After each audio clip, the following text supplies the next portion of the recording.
Avec Sonos, écoutez vos contenus audio préférés en toute simplicité avec un son exceptionnel. Découvrez des enceintes intelligentes et faciles à utiliser qui s'adaptent à chaque pièce de votre maison et même au-delà. Rendez-vous sur sonos.com pour en savoir plus.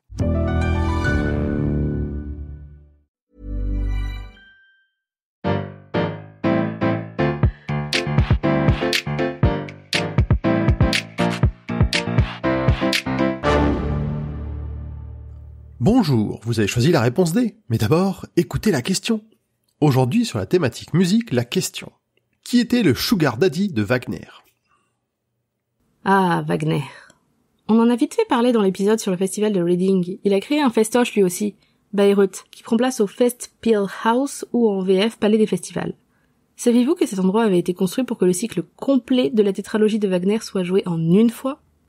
Pour information, cette tétralogie, aussi appelée l'anneau du Nibelung, c'est entre 14 heures et 17 heures de représentation selon la mise en scène. Je me demande si les spectateurs ont la force de réclamer un bis après 15 heures à écouter du corps et du trombone. Quoi qu'il en soit, ce festival, qui est un projet décadent et fut un gouffre financier à sa création en 1876, ce n'est pas Richard Wagner tout seul qui l'a financé. Compositeur, ça ne payait pas si bien que ça, il suffit de voir la biographie de tous ses collègues de l'époque pour le comprendre. Mais alors, qui a financé la carrière du compositeur ? Eh bien, ce mécène, c'est Louis II de Bavière.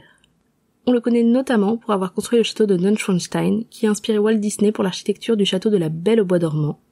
Un château ambitieux, à l'intérieur recouvert de feuilles d'or, qui, pourtant, n'appartient pas à un conte de fées. Alors que Ludwig n'a qu'1 an, son grand-père, Louis Ier de Bavière, a une liaison avec Lola Montez, actrice, mais aussi danseuse et maîtresse de Franz Liszt, Alexandre Dumas, fils, et Alexandre Dujarrier. Louis Ier rendit d'ailleurs finalement son trône pour pouvoir continuer à fréquenter la jeune femme, et c'est son fils Maximilien qui prit la relève comme roi de Bavière.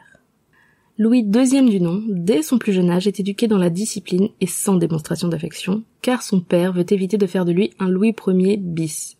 Maximilien exige que ses fils Louis et Otto débutent les cours dès 6h30 du matin jusqu'à 20h, dans une pièce froide et à peine éclairée, et qu'ils soient nourris sans pouvoir être repus.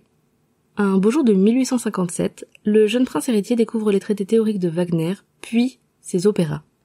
En 1861, Louis peut même assister à une représentation de l'opéra Lohengrin. C'est une révélation. Seulement 3 ans plus tard, son père Maximilien meurt et, logiquement, Louis II du nom est couronné roi.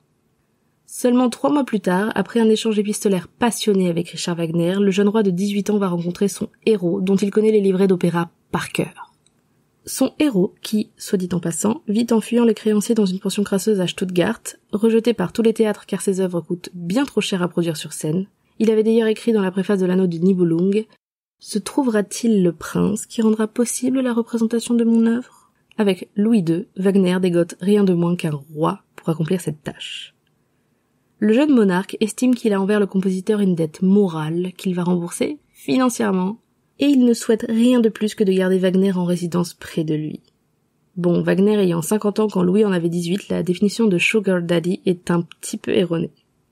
Et le musicien, connu pour son opportunisme et pour n'avoir jamais reculé devant rien pour arriver à ses fins, le couvre de lettres suaves et d'éloges pour justifier des demandes toujours plus coûteuses. Louis dépense toujours plus d'argent.